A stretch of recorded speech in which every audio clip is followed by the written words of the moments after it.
Hi, guys. Can't really see if anyone's on here yet, so we'll just wait to see if everyone is here. Sorry, I gotta make sure my sound is all the way up.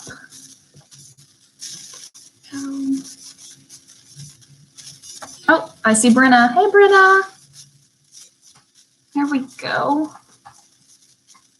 I actually did this right this time. Hi, Emily. Hi, Olivia. There's Chloe, McKenna, Amber, Amanda. There we go. Cool. Oh, wow. We have a lot of people today. Wow. Hey, that's awesome.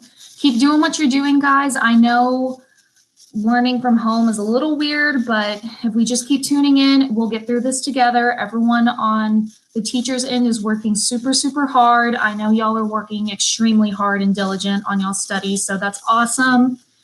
Teamwork makes the dream work, so that is good. Hey, Lauren. Hi, Aubrey. Hi, Leslie. There we go, Mabry. All right. We'll get started with the information right at 2, so that way we can make sure we get everyone here. I know everyone, some people are early birds and some people are on time people, so it's all good. Sorry, I'm drinking some chamomile tea. Love my chamomile tea. All right, we have 3 minutes. Make sure y'all are signing in with y'all's first name, y'all's last name, and the time you signed in. Don't forget about that. It's very, very, very important that y'all sign in like that. So that way we can count y'all for y'all's hours. Perfect. Yes, y'all are doing a great job with that.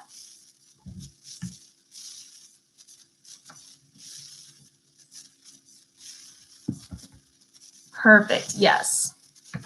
We just do the time so that way we can tell when you got here, because some people come in early and some people come in right at 2. So we just want to make sure everyone gets the amount of hours they deserve. Perfect, perfect. Yes. Make sure y'all are turning in y'all's assignments. That's super, super important. That way, you know, we know that you're participating, not only watching the videos, but participating. Make sure for today's lesson that you are taking notes. Make sure you have a pen and paper.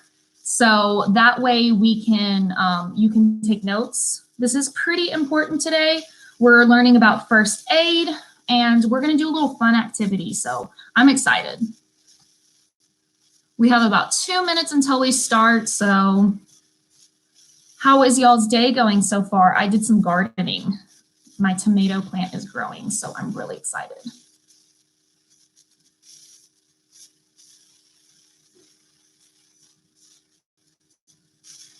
There we go.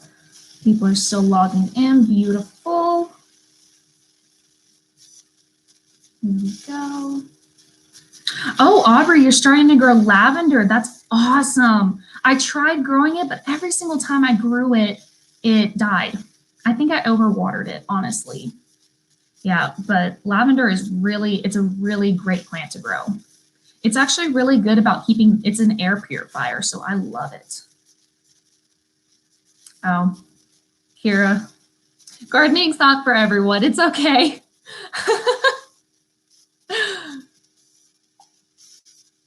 Oh, there's Monica. There we go. There we go. We're about to get started, about 1 more minute, so that way we can get everyone we can. There's Yasmin. I have like 500 pounds of basil. Yes, basil grows like a weed. It is so funny. I love basil. A little fresh basil on a homemade pizza. So good. I love basil. I miss you too, Lauren. Yeah, medium moisture, Aubrey. Yeah, they're really hard. I went to a lavender farm and they said that you only have to get lavender that grows in Texas because they're very heat sensitive. So I don't know what that is. But so it is 2, so we will get started with the lesson. For those of you who are just tuning in or don't know me, I am Alana. I am a student instructor down at the South School. So if you haven't seen my face or heard my name, that's probably why. I haven't made a visit up to the North School. So, and I'm hoping to meet all of you. So let's get started. Our lesson is about first aid. Can any of you tell me why it's important to learn first aid? I mean, we have doctors, nurses, EMTs, and firefighters. Why do we have to learn first aid?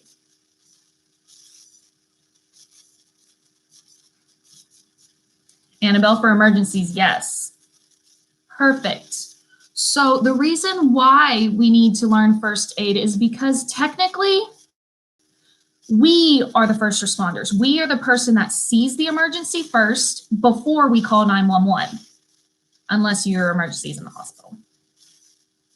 Beautiful. In case something happens to a client or coworker, yes, that is perfect.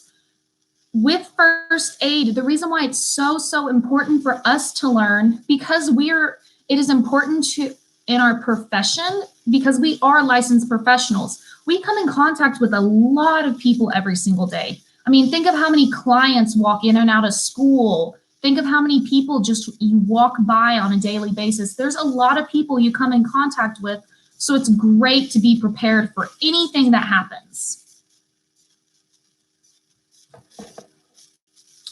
So, with first aid, I know some of you are a little concerned about how, well, what if I do CPR and I do it wrong? Or what if I give the Heimlich wrong? A lot of states actually have a thing what's called the Good Samaritan Law. And I'm going to talk kind of to help others in emergency situations. It is a law that provides legal protection to people who care and who provide emergency care.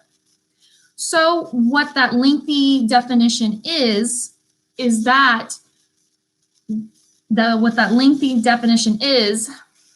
basically if I gave someone CPR right now, and CPR, you can break ribs, and I broke that person's ribs, that law protects me from being sued from any person. If I give the Heimlich wrong, it protects me because under the Good Samaritan law, I am covered completely because I was trying to do the right thing. Now, with the Good Samaritan law, there is a little bit of iffies. What the Good Samaritan law is, it's little iffies, is that they ask that you use common sense when using it and use reasonable skill level. I know some of us are huge Grey's Anatomy fans, and you think you can probably do some of the surgeries they do. But that is not within our reasonable skill level. I'm not going to try to cut open a trachea, which is the throat, and stab a straw in the throat to try to let them breathe whenever they're choking. It's not in my skill level at all.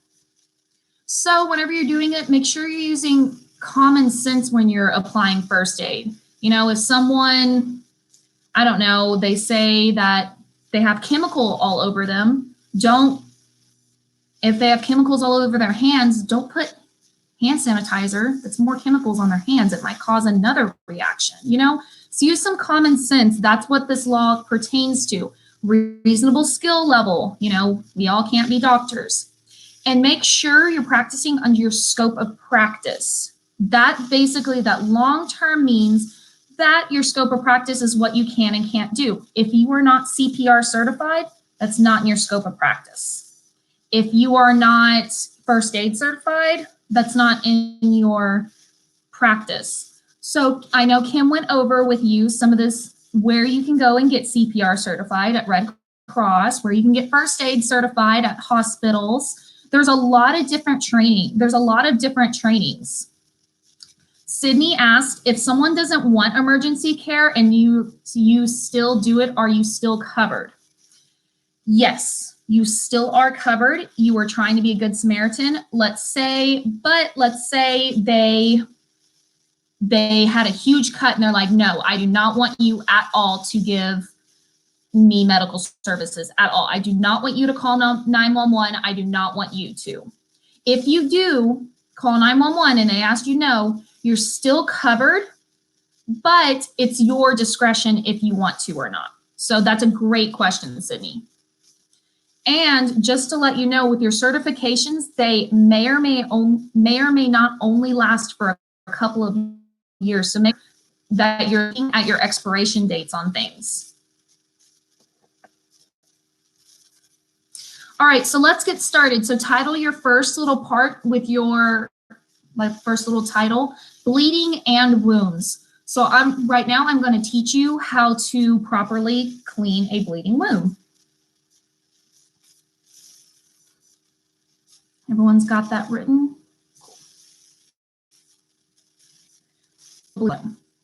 This is only for like a little cut. You cut yourself right now. We're only talking about a little nick. Okay, you cut yourself with scissors, with your shears.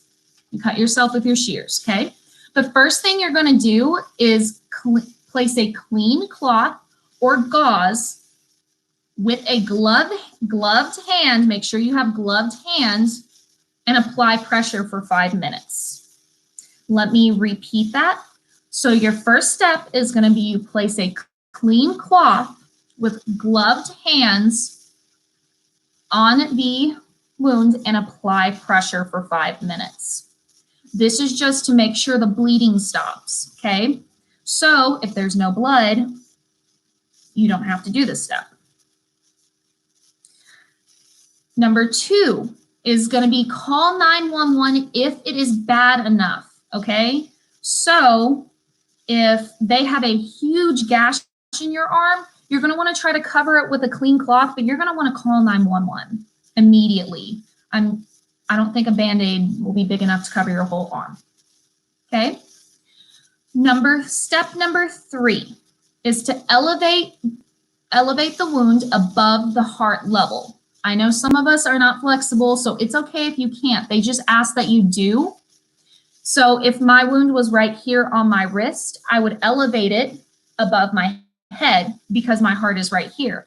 That's just to make sure that the blood flow, it's not getting as much blood flow so it can stop bleeding, okay?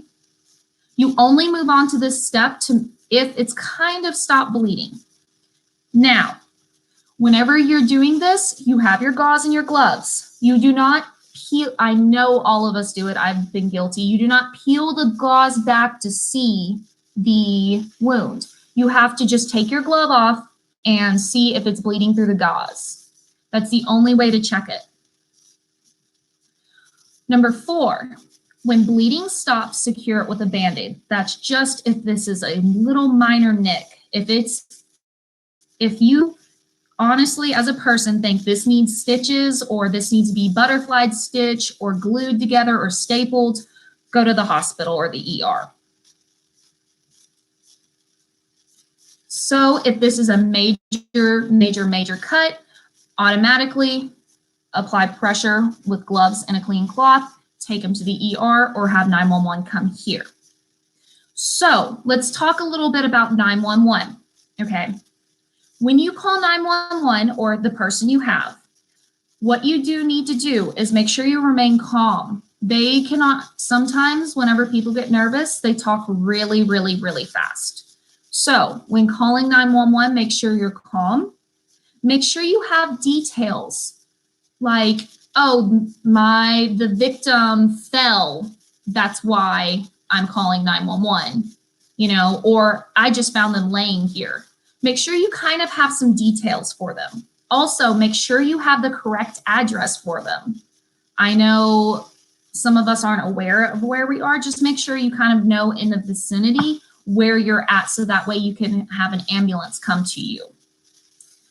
Another thing with 911 is if you do have a lot of people around you and you're giving CPR, have a person go outside and flag down the ambulance. That actually helps a lot with emergency situations. Because if you're in like a mall or you're in like Baldwin is in a shopping center, you know, they're just looking. If you have a person waving them down, like come in here, I'll show you where they are in the back.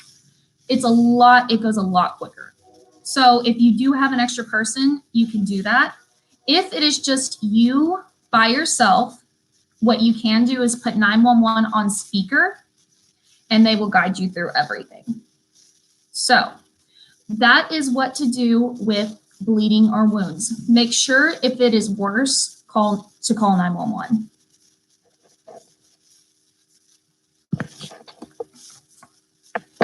All right, so you can title the second part burns. So we're going to be dealing with chemical and mechanical burns. What is an example of chemical and mechanical burns?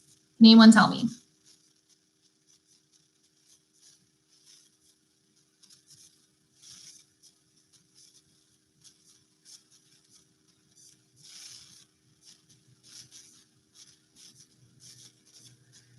Bleach, yes. Brenna, bleach is chemical. Perfect.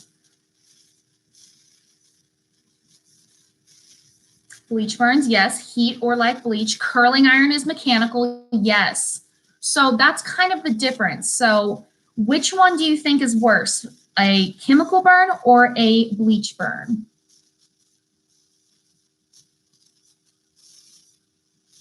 Beautiful, beautiful.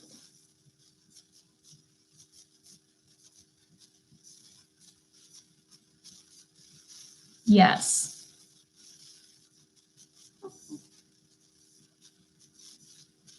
Yes. So chemical burns are your worse burns. So let's get into that. So you can title this chemical burns. How you treat it is step number 1. Rinse away any traces of the chemical. Okay. So let's say I got bleach all over my hand. What I'm going to do first is I'm going to put my hand, or whoever is taking care of me. If I'm by myself, I'm by myself. But the first thing I'm going to do is place my hand under the sink and let some cool water run on it. Make sure that there are no traces of clothing on it, any traces of contaminated clothing anywhere near it. So let's say I was filling up my car and I accidentally got gasoline all over my shirt. What I would do is I would make sure I would find the nearest water hose and I would spray myself and make sure any clothing is not on me that has the chemical on it. So that's step number 1. Rinse away any traces and remove any contaminated clothing. Step number 2 is cover burn loosely with a dry, clean cloth. Okay?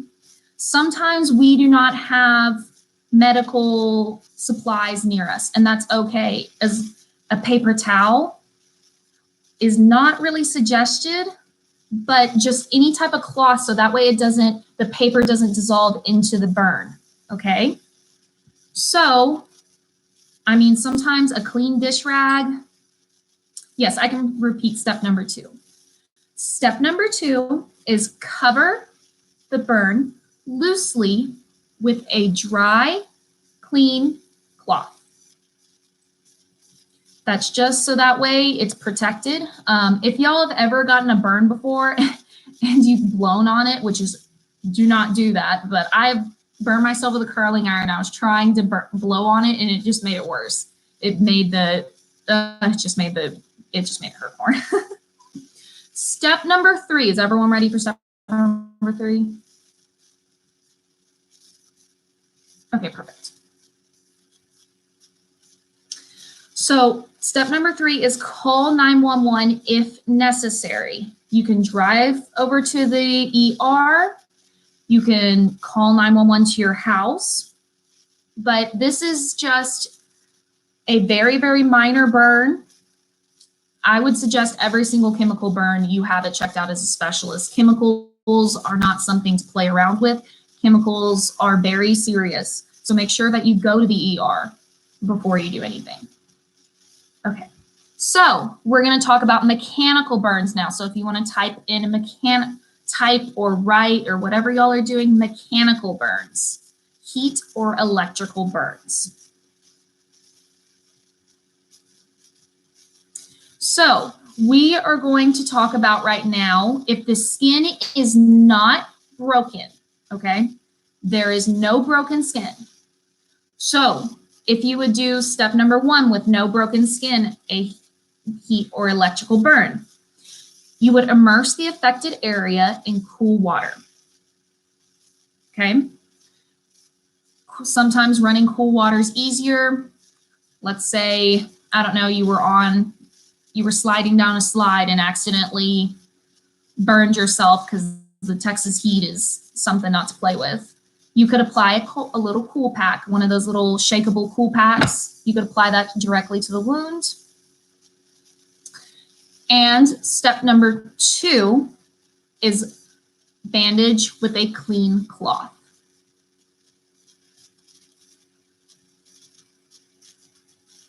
So whenever it's bandaged, it's all good. This is only if the skin is not broken and it is not a dire burn, okay? Now, number 1 rule, so there's some rules about burns, okay? Rule number 1, do not break any blisters.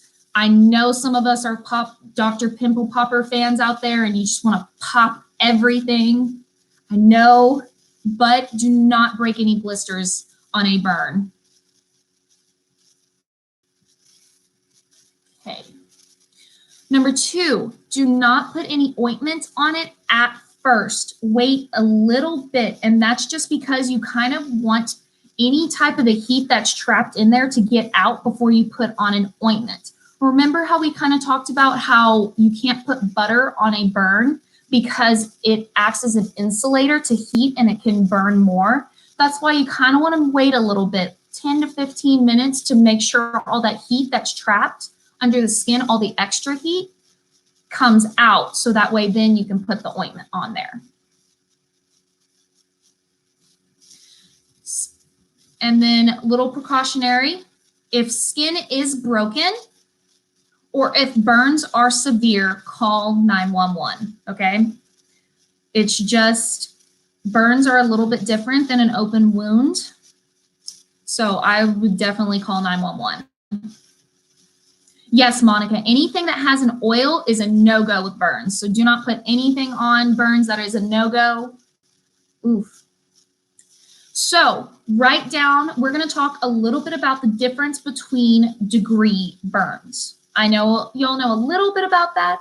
So for our first degree burns, it just burns the top layer of the skin, the epidermis, okay? So that means, ow, my curling iron just burnt me a little, or ow, I got a little too close to the stove, okay? It's super, super easy to have a first degree burn. You can have a first degree burn from sunburn. Now, second degree burns. That burns the epidermis and the dermis, so it burns the first 2 layers of the skin. So it's not, that could be a chemical burn. It could be a pretty bad mechanical or heat or electrical burn. I would definitely suggest for second degree burns going to the hospital to have them check it out. And then you have your final degree burns, your third degree burns. Those are your worst burns. Those are the burns where you have to get a skin graft. A skin graft is where they take skin from another place of your body, usually the booty, and they take that skin off and put it on the skin you actually need. So let's say I have a third degree burn all the way down my arm. They would have to find skin from either, oh yes, sorry, Tabitha. So they would have to find skin from some other place on my body and replace the skin that was already burnt. That's called a skin graft. Third degree burns are your worst burns. A lot of people, this is a very, very serious burn. It's where third degree burns the epidermis, the dermis, and muscle and adipose tissue. Adipose tissue is just fat. So it burns pretty much everything to the bone. Yes, I can go over second degree burns. Second degree burns burns the epidermis and the dermis. So let's go back over them again. Your first degree just burns the top layer, your epidermis. Your second degree burns the epidermis and the dermis. Your third degree burns all the skin, so your epidermis and dermis. Your adipose, which is your fat layer underneath your skin, and muscles. It almost burns it to the bone. So they're very, very, very serious. Does everyone kind of understand the difference between all the three burns? And yes, you can have first degree, second degree, and third degree burns from chemicals as well. So make sure you're kind of looking at that. Perfect, perfect. Everyone's understanding.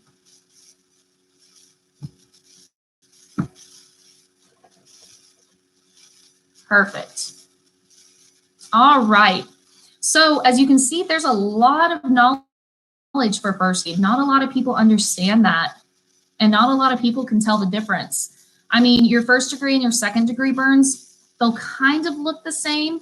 So if your common sense thinks that they need to go to the hospital, I would definitely take them to the hospital.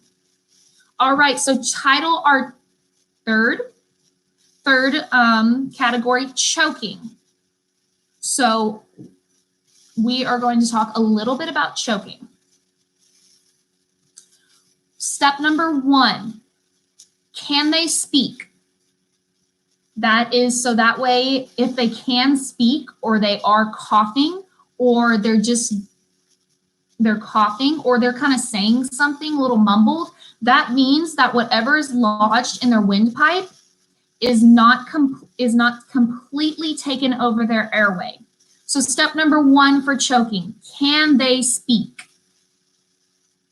Do not interfere if they're coughing, just let them cough. The cool thing about our bodies is they have a ton of your body will naturally try to take care of itself. And that's what's awesome. Your white blood cells immediately come, your body starts doing everything it can. So coughing is a reaction to kind of choking. So don't interfere with it. Don't try to.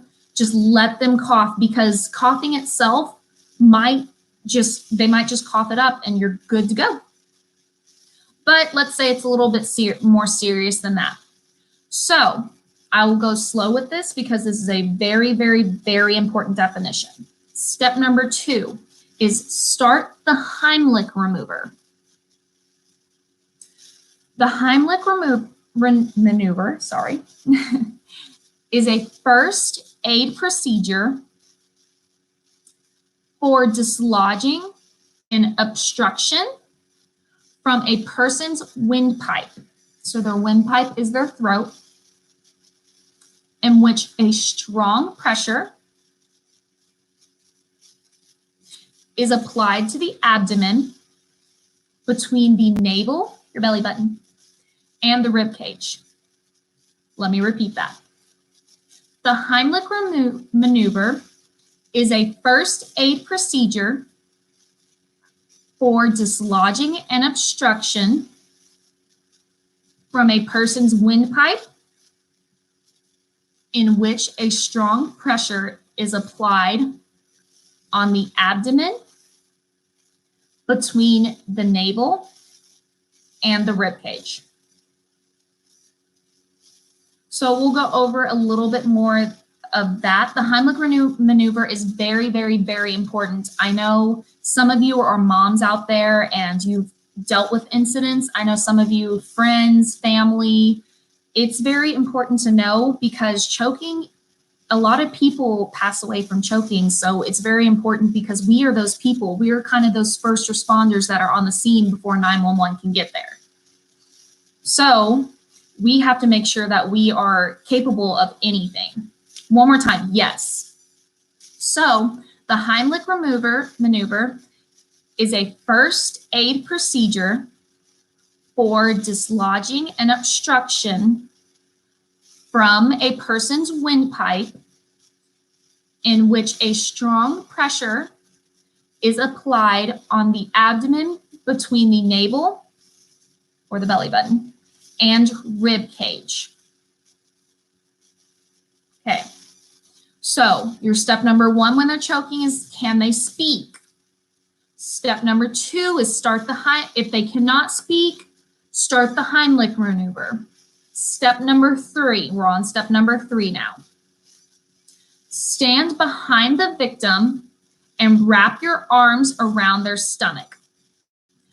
A lot of people get the stomach confused. You know, whenever a little kid says they're hungry, they start rubbing their belly button area for some reason. Your stomach is actually below your rib cage, like right where your rib cage stops, your stomach's right there. So that's a little fun fact for everyone. I don't know why kids just rub their belly button. But so make sure that you're doing that. And I will repeat step number 3. Stand behind the victim and wrap your arms around the stomach below the rib cage. And the stomach is below the rib cage, okay?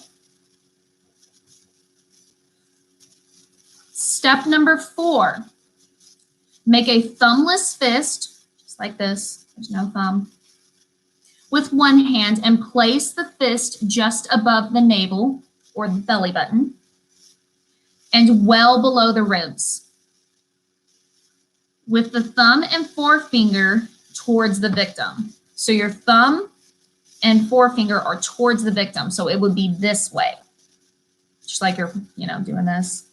It's just like this, towards the victim. Let me repeat that. Step number 4, make a thumbless fist with one hand.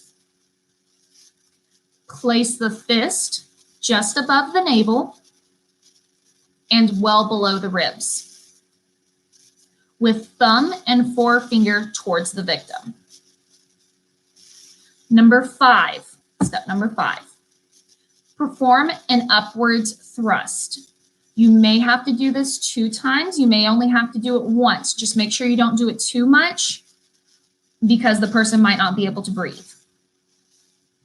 So, and also make sure that you only perform the Heimlich maneuver on a 1 or older child or adult. For the younger children or the babies, what you do is you lay the baby chest down on your knees. Oh, yes, I can repeat that. So number 5 is perform an upwards thrust for one or older children and adults. So whenever you're doing the babies, lay the baby's chest on your lap, feet up towards you, head at your knees. Make sure that they are tilted a little bit down towards your knees, and you're going to firmly pat on its back until you can hear them coughing or they start crying. Okay, with children, especially very, very young children, if you hear them crying, I would immediately take them to the hospital and just make sure that they have the emergency care they need. Because with little babies, they can't tell you it's still in there.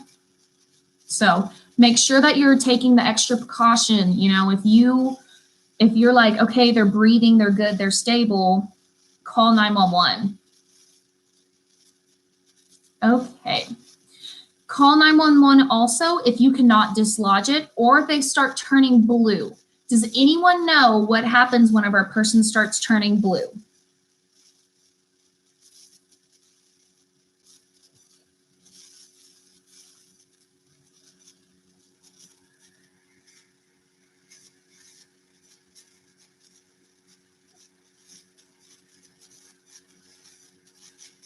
Yes, Emily, no oxygen is to the brain. So that means they're running out of oxygen. That means whatever is stuck in their windpipe is just completely, you cannot dislodge it. So whenever you start the Heimlich and it's not coming out and they're starting to turn blue, immediately call 911. Very, very good. Oh my gosh, that's so good. Yes, I see all of your answers. No oxygen. Perfect. Yes. All right. So that's it with choking. So let's go to our next one, which is fainting. Okay. So title the next one, fainting.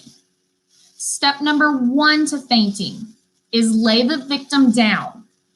Whenever someone faints, you want them, sometimes they can faint and they just hit the floor and just smack it.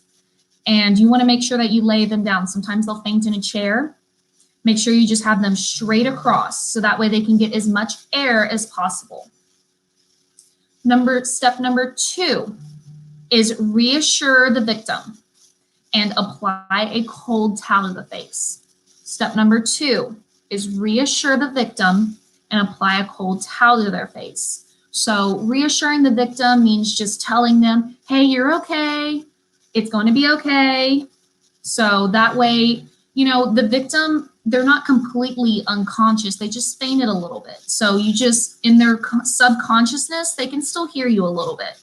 There has been multiple times and multiple medical reviews that people can still hear you.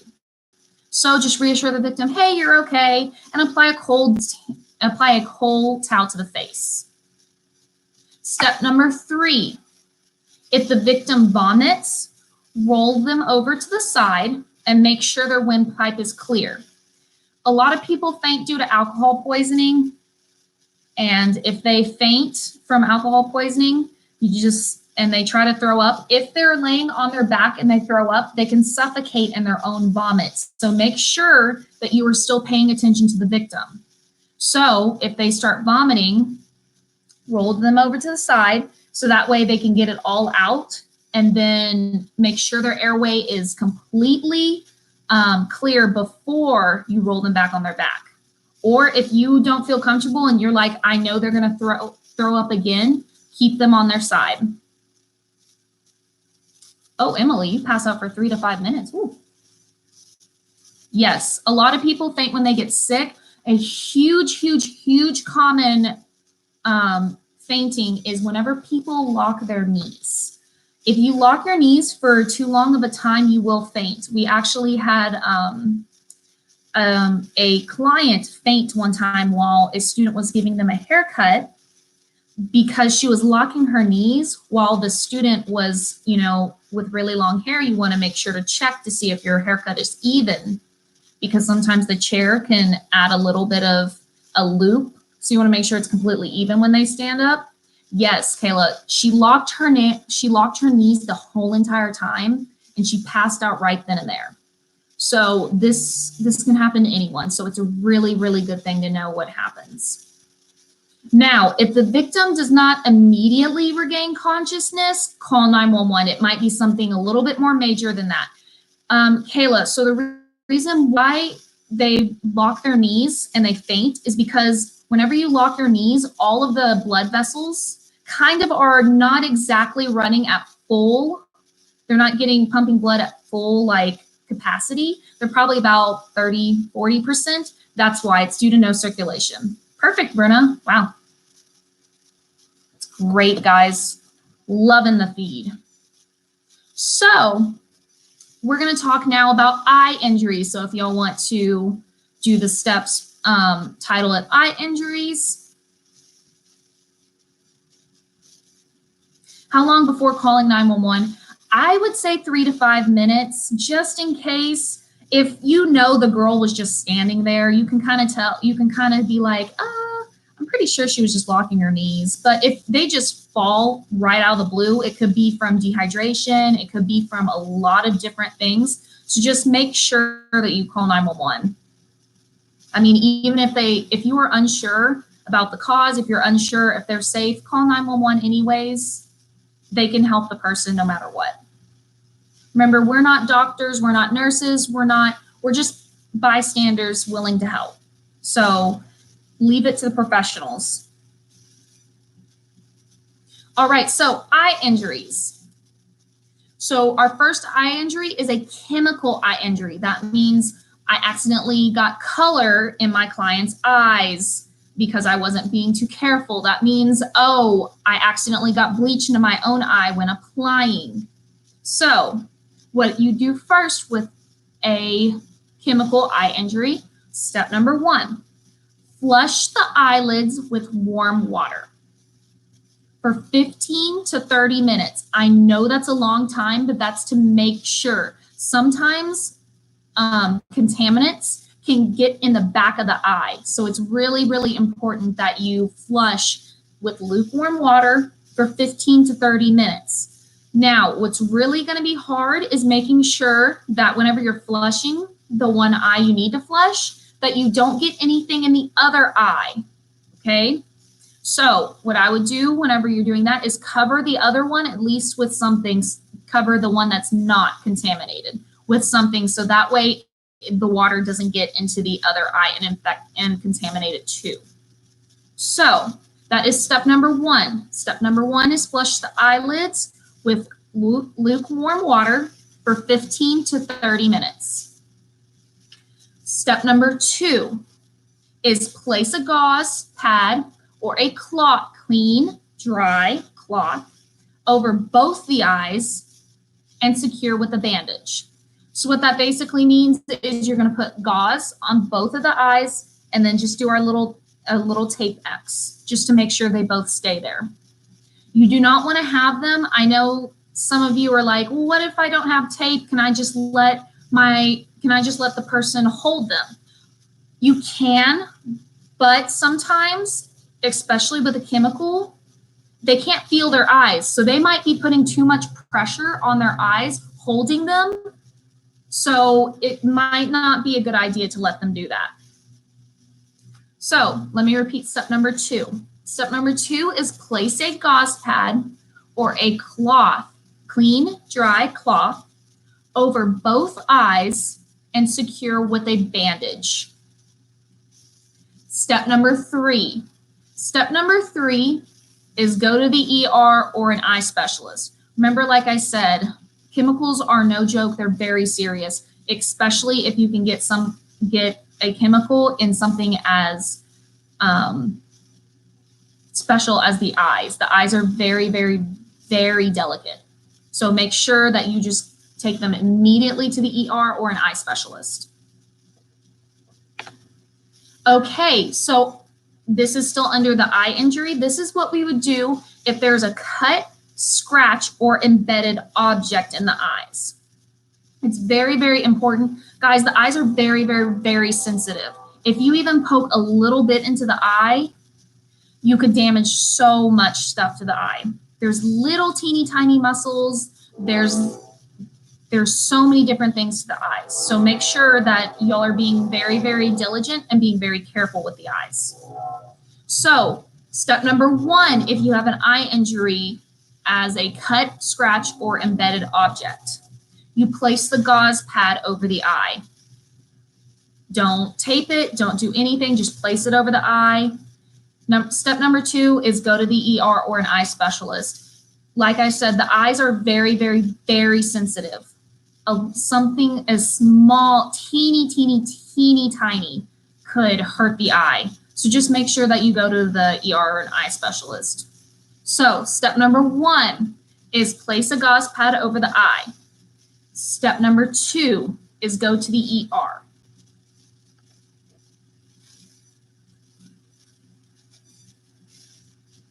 Yes, Lauren said my husband got a wire stuck in his eye and had to have cardiac surgery. It's very, very serious. The eyes are so sensitive and they're so small. And everyone, if you missed this information, it is in your Cosmetology Fundamentals book, pages 58 through 60. So if you miss anything, it's in those pages in your Cosmetology Fundamental. But no worries, you can always go back and replay these videos. All right, so we're going to talk about a few emergency tools that you need to know about. A lot of people don't know these exist, and they're very, very, very important, and they can save a lot of lives. Your first one is your AED. So A as in apple, E as in elevator, and D as in dog. So your AED. AED stands for automated external defibrillator. I will repeat that. AED stands for automated external defibrillator. What an AED does, it is a portable device that delivers an electric shock through the chest and heart. What an AED, yes, automated external defibrillator. Yes, Uli. So what an AED truly does is it shocks the heart and chest so that way it can stop an irregular heartbeat and allow normal rhythm. So an example of a situation where you have to use an AED. A football player in high school, a friend of mine, he got hit really, really, really hard in the chest. Everyone's heartbeat is in a certain rhythm. He got hit so hard that it interrupted his rhythm and his heart was beating out of place. An AED is pretty much just like a portable shock. So everyone knows on Grey's Anatomy, you know, or all the medical TV shows where they have those two little things, they rub them together and they go clear and they shock them. This is basically a portable version of that with less voltage.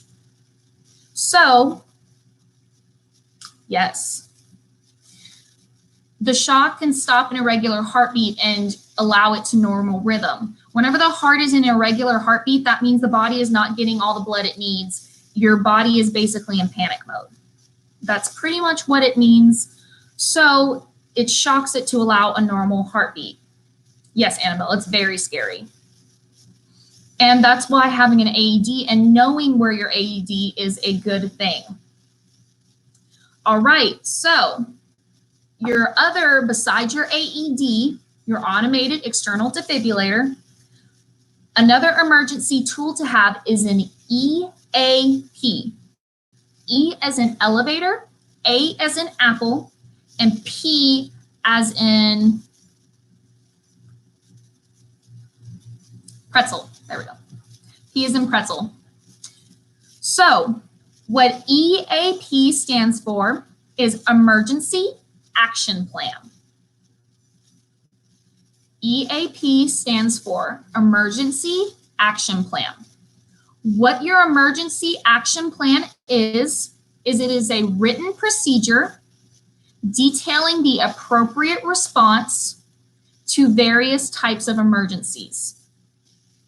So your EAP is pretty much just your game plan for an emergency. OSHA, what does OSHA stand for? Does everyone remember what OSHA stands for?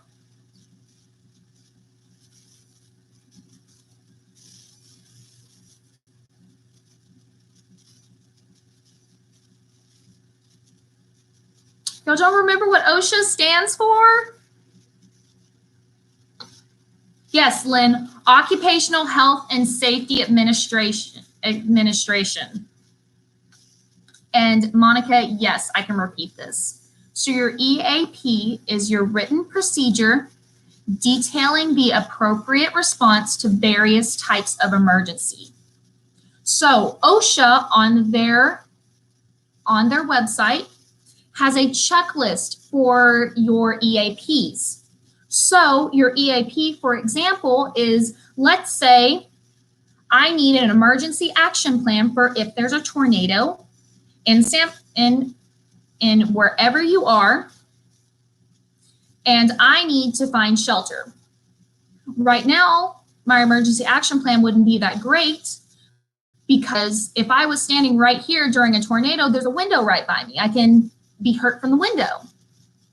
So your emergency action plan is basically like I would go sit in the tub with a mattress over me or something along that line. Some of you actually might have emergency action plans and you don't even know. Do some of you who are family or moms, do y'all have a fire emergency action plan? What happens if there's a fire? Do some of y'all have that? I know my mom did.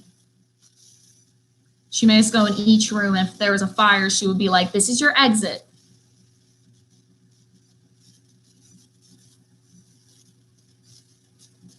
So a lot of people have emergency action plans. They're very, very, very important, especially with kids. Kids need to know what to do in case of emergency. And, you know, what if they're upstairs playing with the toys and you and your spouse are downstairs, you know? So make sure that you have that emergency action plan. So that way the kids know, what if there's a fire? Where do I get down? What if there's a tornado? What if there's an earthquake? You know, it's great to have an emergency action plan for any situation. And I mean any situation. I know Mabry talked about her emergency action plan with HEB. A lot of stores and a lot of businesses have emergency action plans for those types of emergencies. So if you don't have one, plan, go on OSHA's website. OSHA will have a checklist, like if you're in the middle of a tornado, do you have any windows next to you? If you're in an earthquake, are there any walls next to you? So make sure that if you really want to make a good emergency action plan, go to OSHA's website. Okay, so time for our fun little activity that I planned. I'm so excited. Our fun little activity today was I made a little homemade first aid kit from stuff lying around the house. And I know Kim talked about how y'all should plan a little first aid kit. First aid kits are good to have in your purses, pretty much anywhere in your car. So I just made a little homemade one just in case. So mine right here is first aid kit. You can see I drew a little Band-Aid on it because I thought I was going to be cute. And this is just stuff I had lying around the house. I had a little Ziploc bag. So if y'all want to, comment what you think goes into a first aid kit, a little homemade one that you can make. Comment what you think will go into one.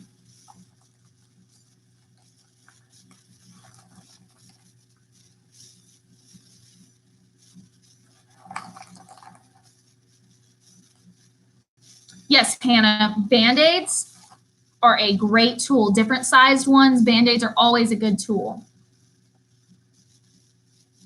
Antiseptic, yes, perfect, Julia. Gloves, perfect. Gauze, yes. I have a sterile gauze pad in here. Yes, Cassie, alcohol wipes are wonderful to have in here. Aloe gel antiseptic. Yes, I have an antiseptic cleaning wipe right here. It says sting free, you know, because I'm a weenie whenever I clean my wounds. Some things. I also have more gauze pads. I have some hydrogen peroxide in here. Now, what some people do not know is the best way to actually clean a wound is with mild soap and water. Mild soap and water only cleans the bad bacteria out of the wound. Hydrogen peroxide and alcohol. Remember how Wendy taught that there's good bacteria in the body and bad bacteria in the body. Hydrogen peroxide and alcohol clean not only the bad bacteria, but the good bacteria. That's why if you don't have any soap and water near you, I know if one of your kids gets scraped on the playground, you're not exactly going to have soap and water near you. So hydrogen peroxide or alcohol is perfect. Yes, Advil, Brenna, perfect. I also have something called hydrocortisone cream in here. Hydrocortisone cream is what you put on if like you get a little, like if you're itching from grass or if your skin is feeling itchy, you know, what is that called? That bullgrass? Yes, bullgrass. It's very, very, very, yes, Kayla loves cortisone cream. Yes, so it's great to put on here. I have a little travel pack. So good, it works amazing. I also have a Benadryl just in case if someone has allergies, you know, if someone's allergic to pollen and there's a lot of pollen in the air. I also have a little Dayquil. And I have a non-adherent pad. What this is pretty much a Band-Aid, the little cotton part of a Band-Aid without the sticky part. So this is great for whenever you have any part of your body that's like a weird angle, like your knee or your elbow. This is great to put on it and just tape on there. Another thing I have is a little sting relief, you know, just in case someone gets stung by a bee or stung by a red wasp. Mary, yes, aloe is a great thing. Erica, burnt bees, healing salve. Medical tape, yeah. Ooh, that healing salve, that works good. I love that stuff. Neosporin, yes, triple antibiotic. Baking soda paste. So let's get into some a little bit more of Tylenol, Advil, Tylenol versus ibuprofen versus aspirin. I know that's a big question around, especially now. So we'll get that cleared up. So ibuprofen is an anti-inflammatory used for pulled muscles, aches, and pains. So it's really for more physical pain. That's what ibuprofen is used for. Tylenol's main ingredient,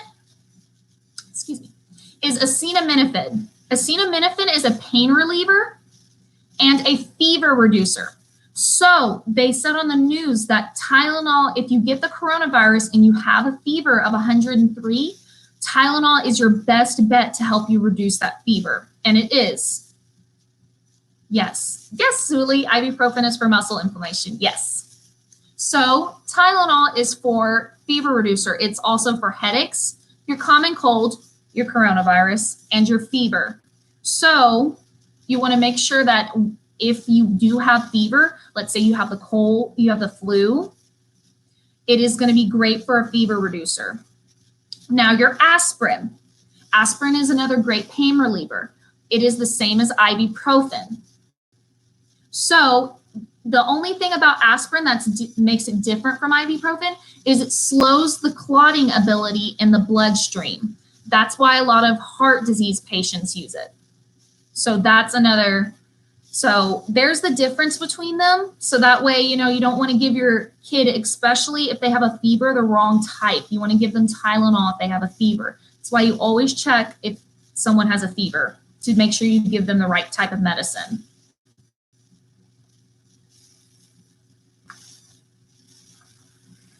All right. So right now, since there's a little bit of time left, are there any questions? Are there any kind of, what did y'all put in y'all's first aid kit? I really want to know. I'm going to kind of look through some of these and see. Oh, yes, a little cold pack. That's good. That's great to have. I would also suggest some tweezers just in case someone has a splinter. Let me see. Yes, medicine we can take. Perfect.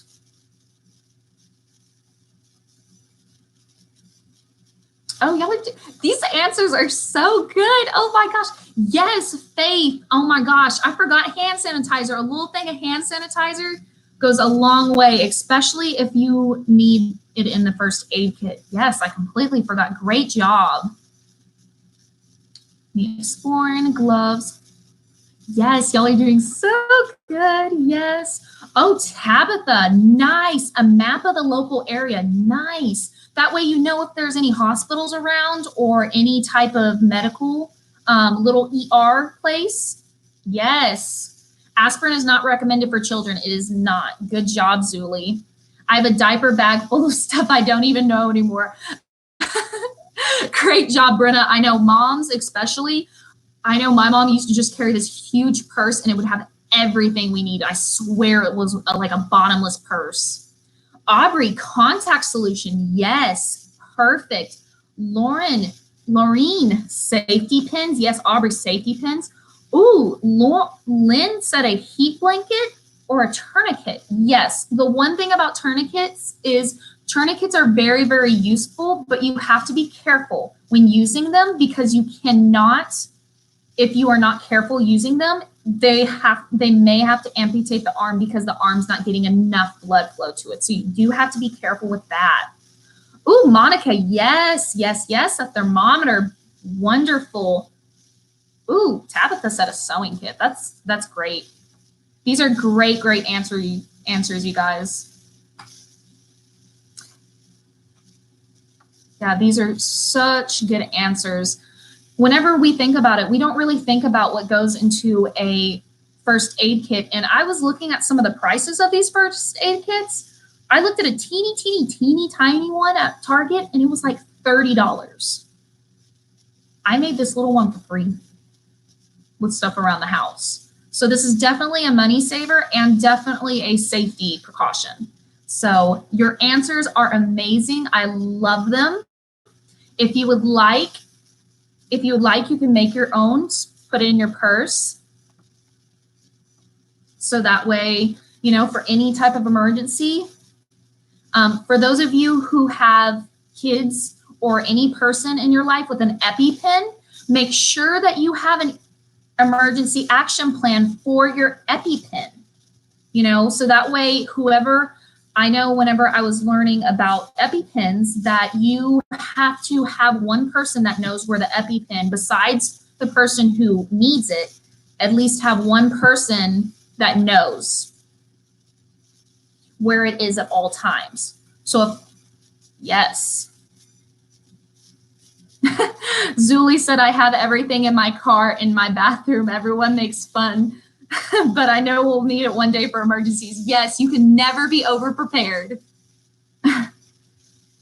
Kayla, yes, they are expensive, but I mean, we just made one today with stuff around my house, and that was free. It just took about 10 minutes. Yes, McKenna said always have 2 EpiPens. That is so important. That is so, so, so important. Just to make sure you at least have an extra one just in case you need it. But also make sure that you have, McKenna said a great thing. Sometimes the first one doesn't work. I don't know much about EpiPens. I just know that you do have to make sure that one person knows how to use it and where it's at all times. So that's some great advice, McKenna. Oh, Kayla said, oh, I meant EpiPens are expensive. Yeah, they are. These are great, great, great ideas. I know a lot of people have a lot of great stuff to share. So yes, a lot of people have a lot of great stuff they're sharing. I love y'all's ideas. Keep commenting, keep using y'all's brains. I know my activity I thought was really fun. So keep commenting. Make sure y'all do y'all's last roll call. Make sure we have you for attendance, first name and last name, and the school. And I will see y'all tomorrow. Bye, guys.